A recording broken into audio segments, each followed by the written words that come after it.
Después de presentar la superioridad de la nueva alianza a base de su fundador, Cristo Jesús, el autor de Hebreos llega a su exhortación central: no abandonar las asambleas. Anteriormente, Hebreos había advertido de participar del descanso del séptimo día como un preámbulo de la participación en el descanso eterno de la presencia de Dios.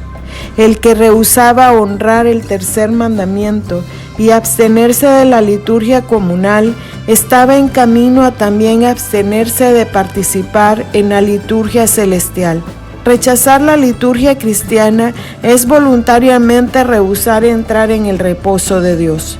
Hebreos había advertido: esforcémonos entonces por entrar en ese reposo, a fin de que nadie caiga imitando aquel ejemplo de desobediencia.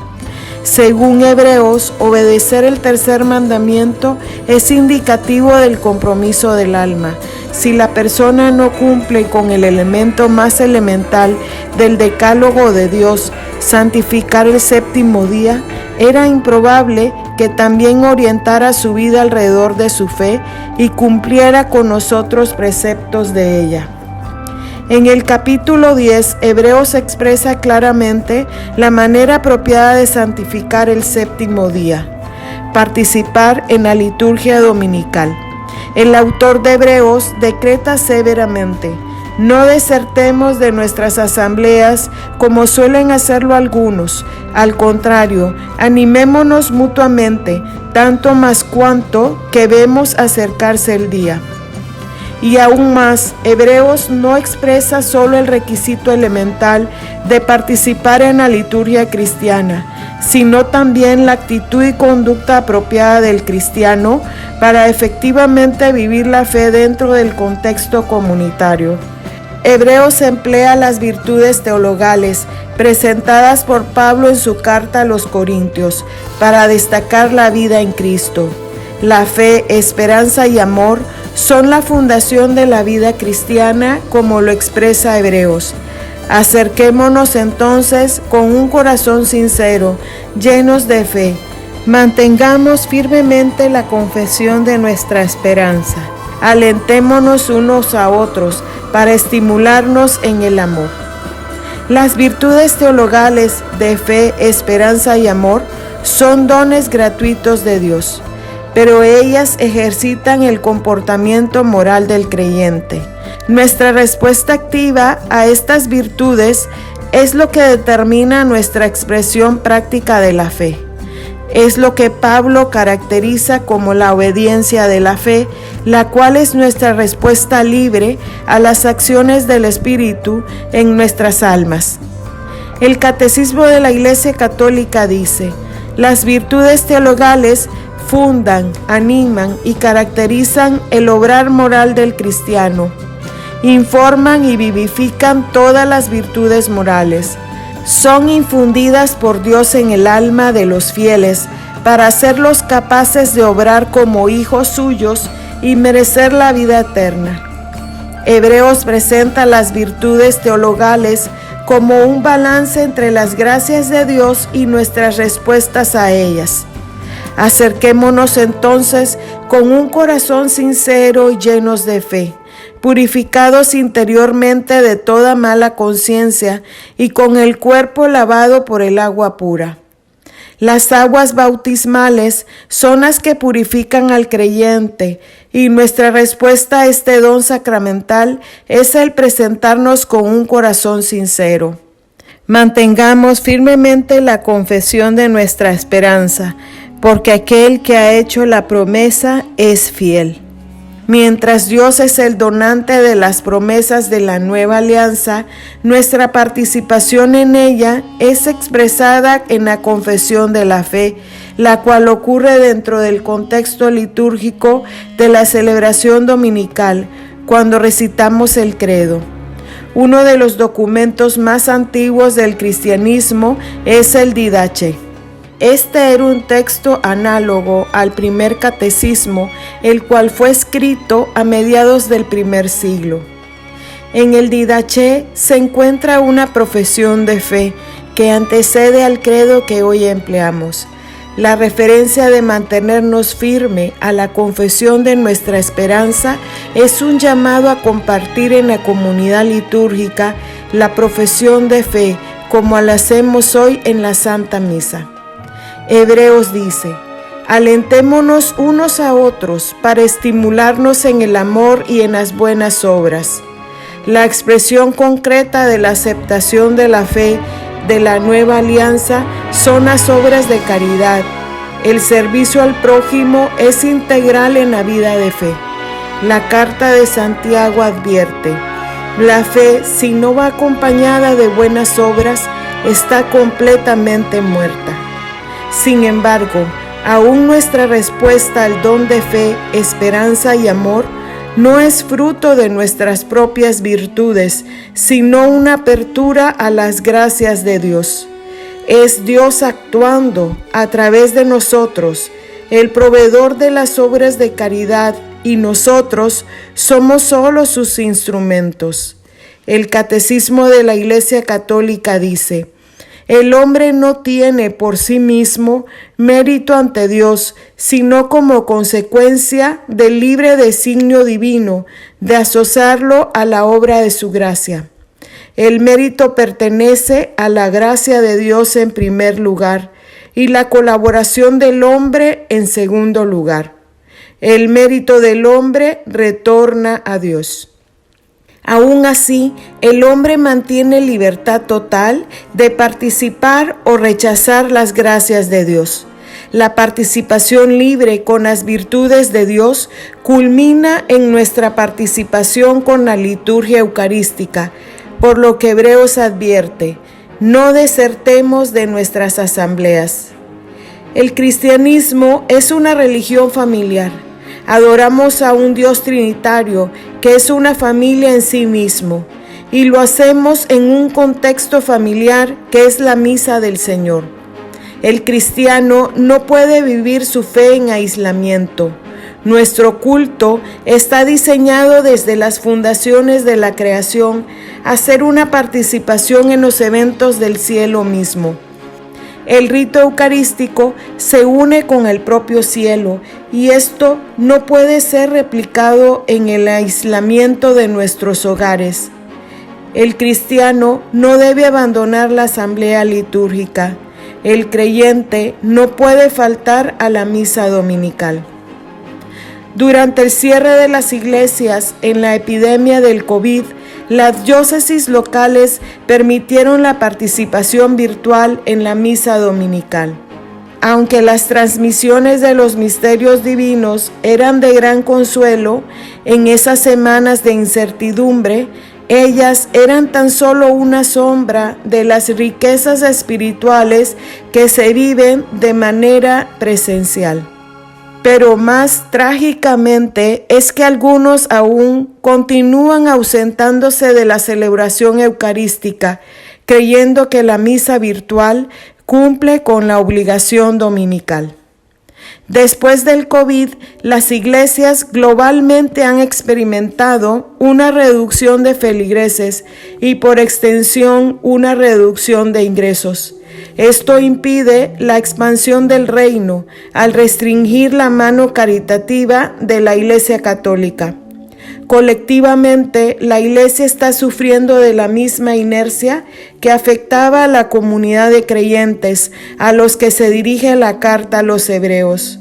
La apatía e indiferencia de aquellos cristianos del primer siglo, a quienes el autor de Hebreos los exhorta a no abandonar las asambleas, está afectando a la iglesia de hoy también, por lo que la carta de los Hebreos grita desde el pasado, con la voz del Espíritu Santo, a no rendirnos en este camino de fe, perseverar y ser también apoyo a nuestros hermanos que sufren de apatía espiritual.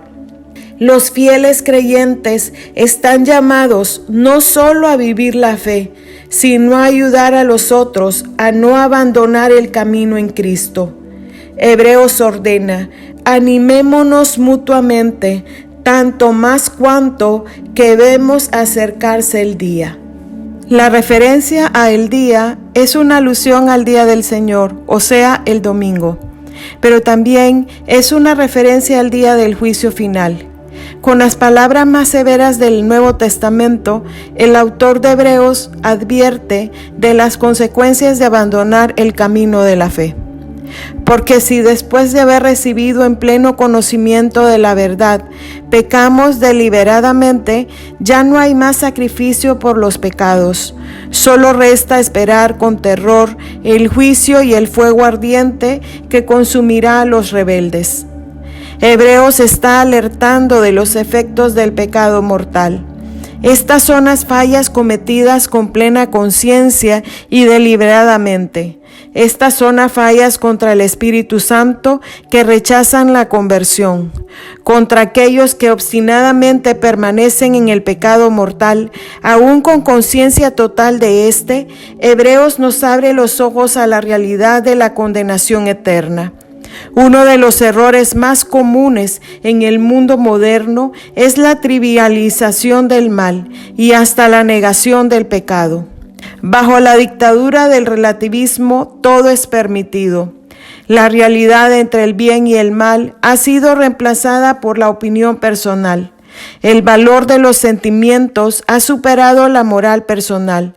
En un mundo que acepta la perspectiva individual sobre las realidades elementales y obstinadamente rechaza el concepto del pecado, Hebreos dice: el Señor juzgará a su pueblo. Verdaderamente es algo terrible caer en las manos del Dios viviente.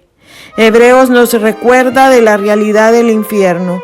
Con triste frecuencia, la vida eterna es percibida como un gozo perpetuo, independiente de las acciones tomadas en vida. El mundo ha perdido el temor al pecado porque ha perdido el temor al infierno. El Catecismo de la Iglesia Católica repite la enseñanza continua desde la era de Moisés acerca de un lugar de perdición. La enseñanza de la Iglesia afirma la existencia del infierno y su eternidad. Las almas de los que mueren en estado de pecado mortal descienden a los infiernos inmediatamente después de la muerte y allí sufren las penas del infierno, el fuego eterno. Aún así, algunos fieles creyentes se refugian bajo la imagen de Jesús misericordioso para justificar su comportamiento erróneo, justificando su resistencia a la conversión bajo el argumento de que un Dios misericordioso no condenaría a un alma creada desde el seno de su amor. La popularidad de la devoción de la Divina Misericordia ha sido empleada equivocadamente para invalidar las enseñanzas del infierno. Sin embargo, paralelo al mensaje alentador de Jesús, en ti confío, las visiones de Santa Faustina también contienen fuertes advertencias del fuego eterno. El diario de Santa Faustina advierte: yo, Sor Faustina, por orden de Dios, estuve en los abismos del infierno para hablar a las almas y dar testimonio de que el infierno existe. He observado una cosa: la mayor parte de las almas que allí están son las que no creían que el infierno existe. Hebreos y el llamado continuo de la Iglesia es recordar las penas eternas del infierno, no para asustar a los creyentes ni sustituir el amor de Dios con temor, sino para efectuar una conversión en el individuo.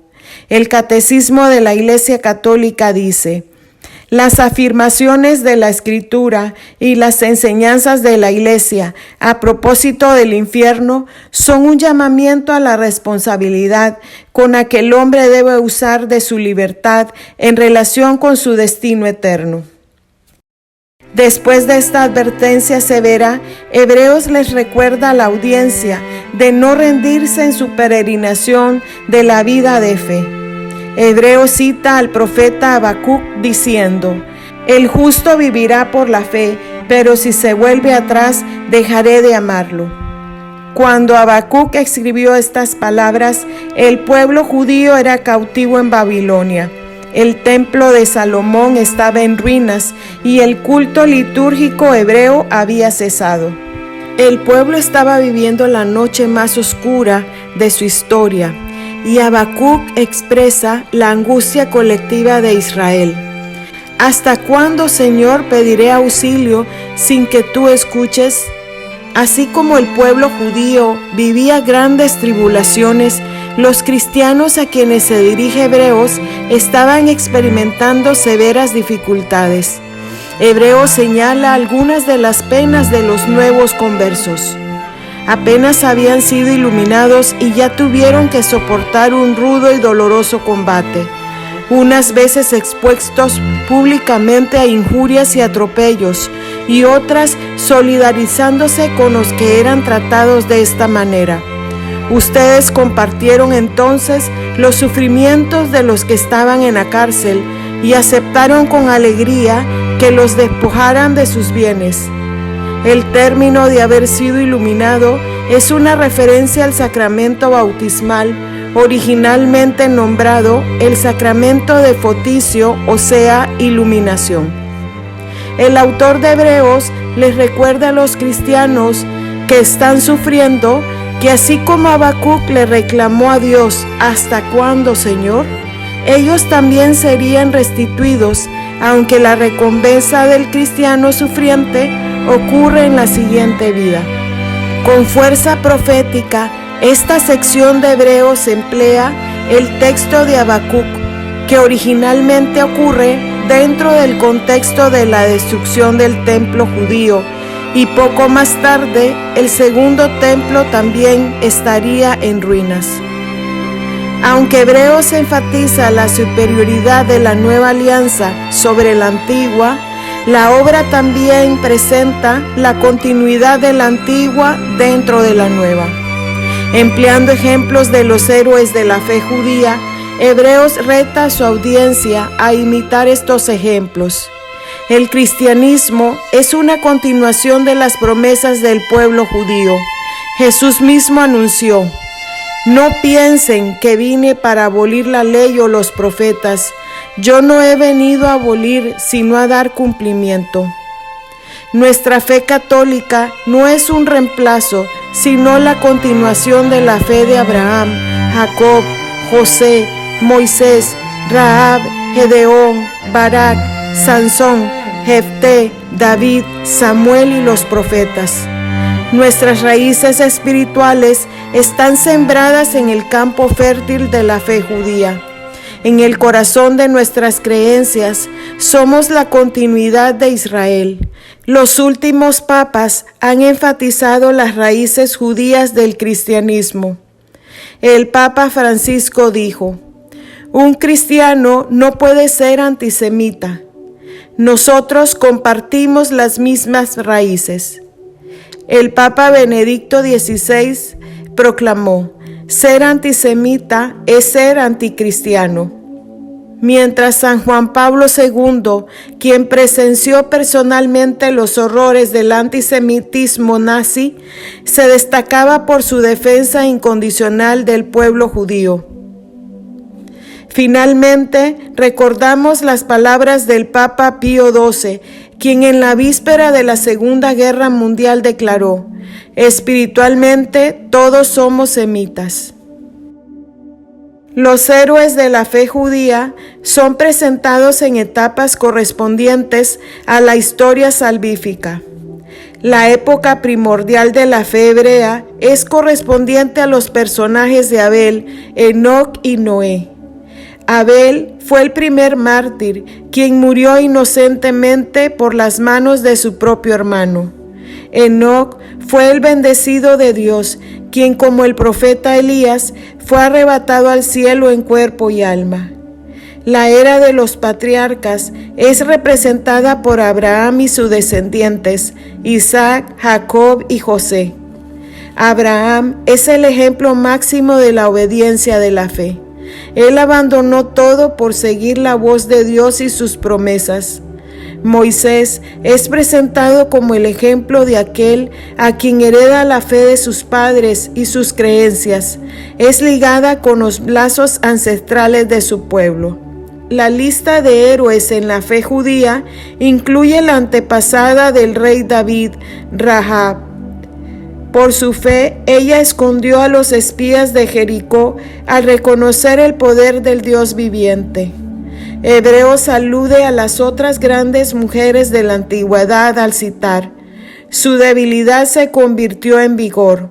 Fueron fuertes en la lucha y rechazaron los ataques de los extranjeros. Esto se puede aplicar a personajes como Jael y Judith, quienes ambas respectivamente asesinaron a reyes e invasores, quienes buscaban la destrucción del pueblo elegido. Jael y Judith destruyeron a los enemigos de Israel al herirlos mortalmente en la cabeza. Por sus hazañas, el pueblo hebreo les otorga la alabanza que luego sería empleada para la madre del Mesías. Bendita tú eres entre todas las mujeres.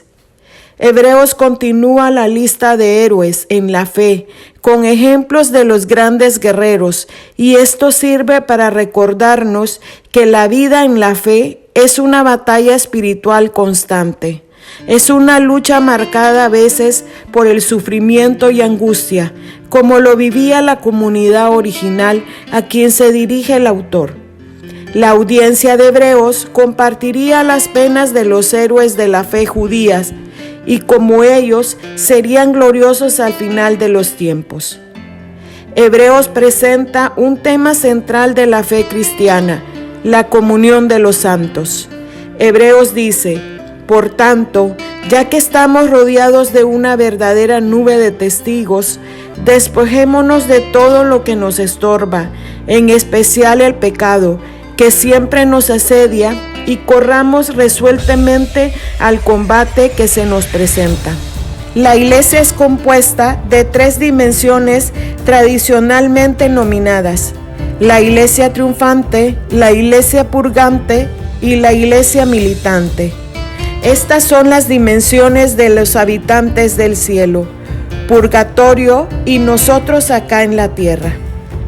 La nube de testigos a los que se refiere Hebreos son los santos que viven en la presencia de Dios y que interceden por nosotros. El Catecismo de la Iglesia Católica dice: no veneramos el recuerdo de los del cielo, tan solo como modelos nuestros, sino sobre todo para que la unión de toda la Iglesia en el Espíritu se vea reforzada por la práctica del amor fraterno. La nube de testigos son nuestros antepasados en la fe, quienes, como Santa Teresita del Niño Jesús dijo: pasaré mi cielo haciendo el bien sobre la tierra. Nuestra lucha no es un evento aislado, sino parte del enfrentamiento de la familia de Dios contra las fuerzas del mal. No estamos solos en la lucha, pues el cristianismo es una familia que se extiende fuera de las barreras del tiempo y del espacio, y abarca a los propios ciudadanos del cielo, quienes están rodeándonos como una nube de testigos. Estos son los santos que veneramos, cuyos ejemplos son modelos de santidad. Seguimos sus pasos con la esperanza de llegar a la misma meta, el cielo y la presencia de Dios. San Pablo nos anima en su carta a los Corintios a usar el ejemplo de santidad de otros para guiar nuestras propias vidas. Sigan mi ejemplo, así como yo sigo el ejemplo de Cristo. Los santos, como los héroes de la fe judía, son los ejemplos que debemos imitar. Son nuestros hermanos mayores en la fe. Hebreos nos anima a despojarnos de todo aquello que es un obstáculo para unirnos con Dios, pero específicamente alerta contra el pecado que siempre nos asedia. Esta es la lucha constante, pero no estamos solos, pues millares de santos que han pasado por este valle de lágrimas están alentándonos. Somos miembros de una sola familia que se reúne cada domingo en la celebración de la Eucaristía. La culminación de la reunión familiar del cristianismo ocurre dentro del marco litúrgico, en la misa. El cielo, purgatorio y tierra se unen para celebrar el mismo evento eterno, las bodas del Cordero. La nube de testigos que se refiere Hebreos se despliega durante la celebración eucarística. El Catecismo de la Iglesia Católica dice: a la ofrenda de Cristo se unen no solo los miembros que están aquí abajo, sino también los que están ya en la gloria del cielo. La Iglesia ofrece el sacrificio eucarístico en comunión con la Santísima Virgen María y haciendo memoria de ella, así como de todos los santos y santas. En Eucaristía, la Iglesia con María está como al pie de la cruz, unida a la ofrenda y a la intercesión de Cristo.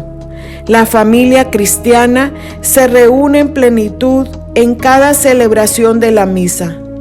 Hebreos nos advierte de no abandonar nuestras asambleas, ya que al hacerlo también estamos abandonando nuestra reunión familiar. No podemos adorar a nuestro Dios en soledad, puesto que nuestro rito litúrgico demanda la unión familiar de cada uno de nosotros. El Dios hecho carne decretó: hagan esto en memoria mía. Y dicho memorial no puede ser revivido en la soledad personal.